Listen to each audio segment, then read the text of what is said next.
Hi everybody, welcome to All Games New and Old. I'm David Rodriguez. And I'm Hillary Rodriguez. And today we are going to be reviewing Earth. This game was designed by Maxime Tardiff and was published in 2023 by Inside Up Games. It's a 1 to 5 player game. They do recommend 14 plus and up just because there's a lot of strategy involved in this game. It says it's hour to hour and a half game, and that seemed to be in line with what we experienced. So yeah, we only played it at 2, but I think it was right around the hour mark each time. So they got it right. It's so, so nice and so rare. Thank you, Inside Up Games. We appreciate you. So basically in this game, you are trying to create your own island by placing flora cards in a 4x4 tableau, trying to reach various kinds of end goals that can be randomized each time you play a game. And when someone finally gets their 4x4 grid done, that triggers the end game. And then you tally up your points, which you get in a huge number of ways. And whoever has the most points wins. You got anything else to add? nope. Okay. Good deal. So let's go on to our opinions of this, starting with art and components. For the artwork on the cards, it's all photographs. So they're really beautiful photographs, and it's kind of fun to just look through all the different cards and see all the different, pretty fauna and terrains. Each card has a little bit of information on the bottom of the card, so it's kind of a nice way to learn about something that you might not know about. I'm not a huge plant person, so there's quite a few plants that I'm like, oh, I haven't heard of this one, so it's kind of fun to read up a little bit about it. So yeah, I agree. There's one, God, I wish I could remember the name of this. It's a fungus, and it looks like this white thing that looks like it's bleeding, and I think it even has like blood something in it, and I was like, what the heck is this? And I read the little thing, and apparently it's edible. I don't know if it's delicious, but I swear to God, the first time... I can tell you it's not. What? I can tell you it's not. not. Well, you don't like mushrooms. I know. But the first time we're in the wilderness and I see one of those, I'm going to grab it and take a big bite and just go like, bloody. Anyway. This has gotten a little silly. Although the rulebook does specifically say to not use them as like a field guide to plants because they're not promising that anything they say is edible or whatever is... Don't do what I just talked about. Don't do that. I don't. Anyway, I'm way sidetracked now. But that's all right. We're talking about art components. I really love the photographs in here. I swear, I think they found like the perfect time of day, the perfect angle, everything to take pictures of all this because all of it is really gorgeous, except for when it's showing like dried grass or whatever. Because you can only make that much beige. So pretty. It's just, but in general, it's probably as pretty as it can look. Beautiful shots of everything. I would be perfectly happy to just look at these cards, read the little facts all day. I think that would be fine. When I first did the unboxing, I was looking at the boards. I was like, these look very boring. They're just kind of green with lighter green lines or symbols. But it doesn't matter because you're covering that up with pretty cards very quickly, or little tokens or what have you. Now, we got the Kickstarter version of this, which I believe the main difference is that a lot of the components in here are wood. We're in the main retail. Many of them will be cardboard. I think that the canopy, like growth ones, I'm not sure. I think those are still wood even in the retail one, but like the sprout, we have cubes instead of just like the cardboard tokens for it. There's special like wood leaf tokens that each player will have that they'll use to kind of mark when they achieve certain goals. Soil, which is your currency. Yeah, exactly. They look like little black mounds of soil, which is cool. But the tokens that exist for them seem good to me. Yeah, my only concern with tokens versus the wood pieces is with the sprouts, just because they're going to be so small. So yeah, they're going to be. I mean, I didn't measure, but it's less than a centimeter, like each side. Maybe half, maybe a little over half. For other American viewers, that's roughly the size of like a roly-poly. We might use that metric system junk here. I'm kidding. I don't know. Anyway, but yeah, everything is a really nice quality. I thought the cards were cool. I have no complaints here. It's all good. It has a lot of iconography on it. Yeah. In lots of different places on these cards. which I think the designs themselves are pretty clear. Did you find it confusing at all? The one area that I did find it confusing is that your points for the end of the game is represented by a green leaf, and the sprouts is represented by a leaf in a box. And so those can get a little bit confusing when you're first learning the game. So I wish they would have used a little bit different icons there just to make it a little bit more clear. But beyond that, I think it was okay. Yeah, I agree. That is the one area that I occasionally find some confusion. And then just like figuring out where certain icons are all over because, listen, they're in a lot of spots. They don't all mean something that you need to pay attention to specifically. A lot of times it'll just be like this card references cards with this symbol. So you want to be able to look for it and find that. Yeah. But, I think our first playthrough, I didn't even realize that the icons on the very top of the card really meant anything. And so there's probably a lot of points that I missed out on because of that. Yeah, for sure. That's the game I won. Anyway. No, you did it perfectly is the thing. Yeah. So anyway, but that one issue where it's a little confusing, maybe in a second edition they'll change it, or maybe they'll just leave it alone.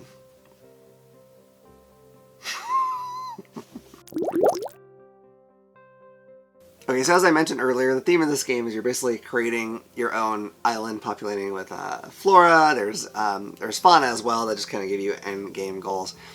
And I think some of the cards, what they do is pretty good at representing whatever is on your card. Some of them are. The event ones I thought especially were really good. Like there'd be a flood and it'd wipe out something, but it would cause this kind of growth over here because it makes sense because you're adding a bunch of water, etc. There's all kinds of different ones. But overall, I don't know how much I really felt playing this. Like, I'm building my island. Like, it's kind of there. I'm not saying it's not there at all, but I don't know if it's extremely integrated into the gameplay personally. I didn't mind it. It was still good. I still enjoyed that just fine. But yeah, I don't know. I think maybe a slight disconnect for me is because you're only dealing with the flora, really. I mean, the fauna's over there as end goals, like I said, but I don't know. It'd be cool to populate it with animals too, but whatever. It's fine. It's good enough for me. It's there. Not super heavy in my opinion. Yeah. What do you think? Yeah. No, I think the theme is kind of it's there, but like it's not an immersive theme. So you can see what's happening with your island, but it's not like you're not really building things. Yeah. So. Yeah, one thing that I do appreciate, I don't know if this quite is a theme thing, but we're going to say it is each card has a little information on the bottom about whatever's on the card, which I think is kind of cool. Granted, I rarely take the time to sit there and read that during a game, but I think it's neat that it's there. I wouldn't mind just going through the cards and reading this stuff at some point, but a nice little thing there. Doesn't really matter, but it's there. Yeah. I appreciate that.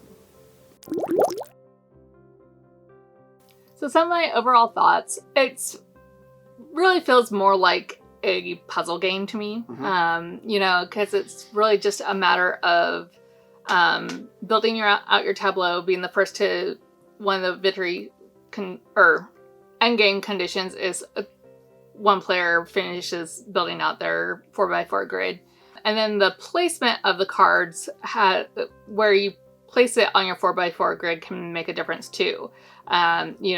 There's colors on the bottom that, when you're picking your option of what you're going to do your turn, you might get some bonuses depending on what color option you chose.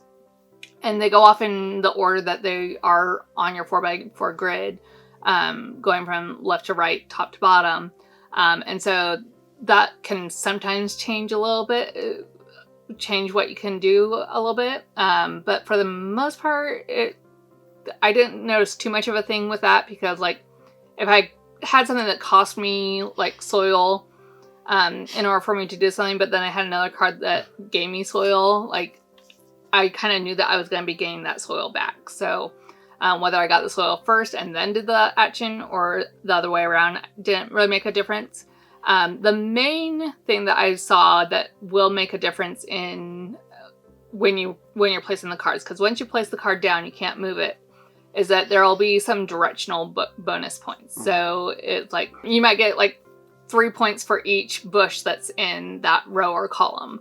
You might get additional points for the most continuous line of a certain icon you can do. And so in those cases, the placement on the board really does make a difference. Other than that, I didn't really see that much of a difference, impact that the cards were on the board. Yeah, I was actually worried before we played this that could be a big issue where it's like, well, if you don't place your first card right, you could screw yourself up. And I don't think that's really the case. Mm-hmm. I mean, you might end up being like, well, I don't think I can really achieve this, but it's not that big a deal. You also, this is a game with a ton of, like, even when you split the stack of two, there's still really tall stacks of cards, kind of like Arc Nova or something. And, in that game, it can be a point where you just can't get to the cards that you need to do whatever thing. This one, I feel like there's so many ways to get through that deck and see more cards that I don't think it's that big an issue. Like, every once in a while I had trouble, but... Yeah, and I think there's enough of a variety in the cards that, like the cards aren't so specific that, like, you have to, like, out of this deck of, I don't know how many cards, but like, say 400 cards. I don't know if that's right or not. It's not like you're looking for that one card in that entire deck. So, you might have some trouble finding like an event card or something like that. But like, for the most, it's not like you're limited to just finding that one specific card. So. Mm-hmm. And I really this is part of the same thing. One of the things that you get scored on in the end is you can compost your cards. You just kind of put them on your board and they're pretty much out of the game. Although you can sometimes spend what's in your compost pile as well to do things. But, that's one of the things, like a lot of the, like one of the actions, part of it is like you could draw like 4 or 5 cards and then you just keep one of them and compost the other ones. So, you really are, there's a lot of ways to cycle through, and even cards that aren't useful to you to get in your hand, you can basically turn into a victory point later, which is pretty awesome. I really appreciate that. This really is, it's an engine builder. You're trying to figure out how to, get your cards arranged so you can get whatever it is you need, but then also, every game you play of this is kind of a different puzzle, because you have different end goals. You can get terrain cards that you could put out into your island that will also give you different end goals or different things to shoot for. Individual plants can give you different things that make you want to arrange your tableau differently. I feel like you're getting hit with like a lot of different puzzles, and you don't necessarily have to like try to achieve all of them, but there's so many things that can come up that can give you new strategies to try out or ways to kind of shift and do something different, that I think this game probably has really a ton of replayability. Like, I don't think you're going to have really the same game any 2 times you play. I think it has a lot of replayability. I do have a little bit concerns about burnout of the game, though, because even though each time you play it, the puzzles are going to be the same, it still has each time you play it, it still has the same feel. It's not like that game felt completely different than the other game that we played. Yeah, there's nothing that completely changes the rules. You're just shooting for different puzzles. One thing that I kind of struggled to define in my head was how heavy this game is. Because, like, I feel like once you know it, I feel like it goes super easy. Like, I feel like it's so simple to play in a lot of ways. But at the same time, like we talked about, okay, but would we play it with this person that we sometimes play games with, but they're not like a super gamer? And the answer is no. Mm-hmm. So it was really hard for me to say like where I would put this in terms of weight. I guess I want to say like maybe medium to medium heavy. It's not like it's not going to be someone's first board game unless they just have that kind of brain where that stuff works for them. But I don't know. What do you think? Yeah, I would say this is probably a medium game just because there's so much to keep track of. My other kind of minor issue with this game is that I feel like this is a game where you're going to, if you're teaching this game to someone new that doesn't know this game, you are just going to automatically have an edge over that person, because there's so much. There's so many icons to keep track of. There's so many like just small, minute rules to keep track of. I think the first time we played, I didn't even realize that there was icons at the top of the cards. So, or like I saw them, but like I didn't realize that like those icons had to do with some of the things that I needed to achieve. And so there's a lot of like just small details in this game that, you know, once you know the game, they're easy. But when you're trying to learn the game, it makes it a very difficult game to learn, and it's just plus the pace of the game and trying to achieve the goals on the fauna board.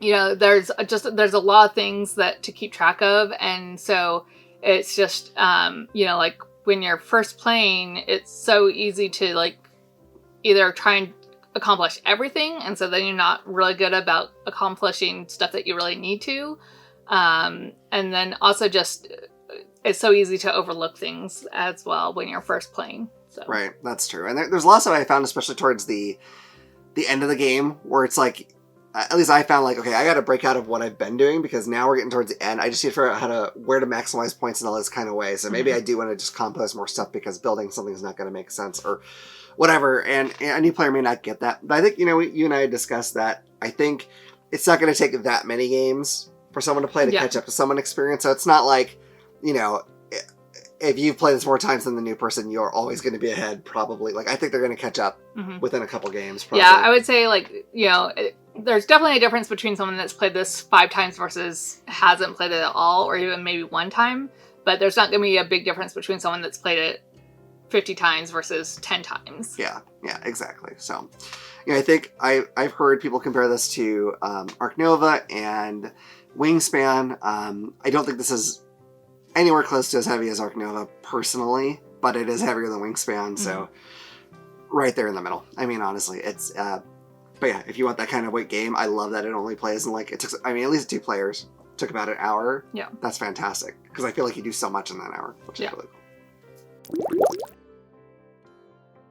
cool. So, overall, I really enjoyed this game. My one little kind of drawback to it is that, a little bit of concern of having burnout with this game.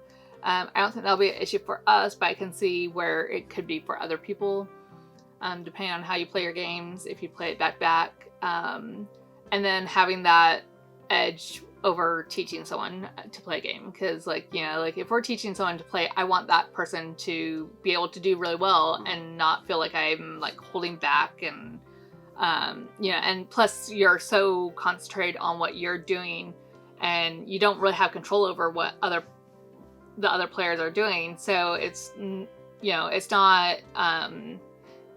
you know, it's not like, oh, well, I'm gonna like self-sabotage so that they do better or anything like that in this game. And so because of those 2 things, it knocks it down just a little bit for me. So I'm gonna give this game an 8, because I really do enjoy this game. I really want to play it more, but those 2 things does make me a little bit, knocks it down just a little bit for me. Fair enough. So this game's kind of funny. Like, the first time we played it, I thought, okay, well, it's good. It's, you know, I like it all right. And I think at that point I probably would have said, well, this is probably about a 7 for me. Like, it's fine. It's good. I like it. The second time we played it, I was like, you know what? No, this is actually really good. I think I really like this quite a lot. And then we got to the third time we played it, and in some ways it looked like I did the worst, because I got my island built out like the least well that time, I feel like, but I think scored higher than I had in previous games. So it's like, oh, I'm starting to figure out how to like maximize this. I just need to figure out how to like combine the growth of my island with maximizing it, and I'll get a really good score, I think. And that really excited me to play this game more, and so now I really, really like it a lot. I think it's a damn good game. So I'm gonna give it a 9. I just love going in and having these different little puzzles to try to figure out, and like trying to figure out which way is like the best way to get done what you need to, and it's just a lot of fun. I super like it, and I'm so glad, because it's so pretty, and I just want to keep looking at this game. And if we play it, I can look at it without playing it, but it's better to, you get what I'm saying. Anyway, really like it, super happy with it. So those are our scores. We have an 8 and a 9, which I think is what we scored the last game we played as well, but it was opposite. I think I was 8 and you were the 9. So we're playing some good stuff lately. I mean, you people better be watching, because we're playing good stuff. And the next one's going to suck. I don't know. Hopefully not. Hopefully not. I'm not predicting. I have no idea. So anyway, great scores. I want to know if you are planning to get this, or have you gotten in and played it? Like, having heard about this or seen the components, is this something that you want to rush out and buy? I'm pretty sure it's available in retail now. Let me know. I just want to know anyone's thoughts on any game that we talk about. I love hearing it. It's just fun for me. And I will talk back at you as soon as I possibly can. So, I hope you've enjoyed this video. If you have, please hit like and subscribe and click the little bell icon so you can know about the next time we put out a video.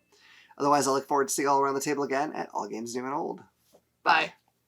Hi, everyone. We now have a merch store, so help out the channel and check it out. Yeah, all these games and the equipment and everything we do and costumes cost a lot of money. So anything you can do to help us out if you love our content would be really appreciated. We have t-shirts in tons of different colors and styles. We have sweatshirts in a few different styles. We have lots of stuff you can drink out of, like coffee mugs, pint glasses. We also have coffee tumblers and water balls and a few other things. Right. So, the following announcement has been paid for by AGNO. hey yo, check it out. Brand new shirt. It's not just black, it's black and white. Get one today. You can get it with or without, for everyone on the back. You want something to drink? Is it Thirsty Thursday? That's what that means, right? We got something for your morning. Check that out. We got something for your day. And you know we got something for your night. Get your drink on with that. Get a little cold outside? Check out this premium hoodie. Damn, that looks good. You want to look good? You need this hoodie. What's that? You want a little color? Don't worry. AGNO has got you covered. You don't like purple and red? Don't worry. There's plenty more. Just check the store. All these clothes, not too big, not too small, just too sweet. Don't forget, All Games New and Old is for everyone. The preceding announcement was paid for by AGNO. So yeah, that's how you can get pretty much any Kickstarter at the All-In Pledge level for free. So when you saved all that money, make sure you go to our merch store, spend some of that saved money to help us out. We'd really appreciate it. Thank you. Bye.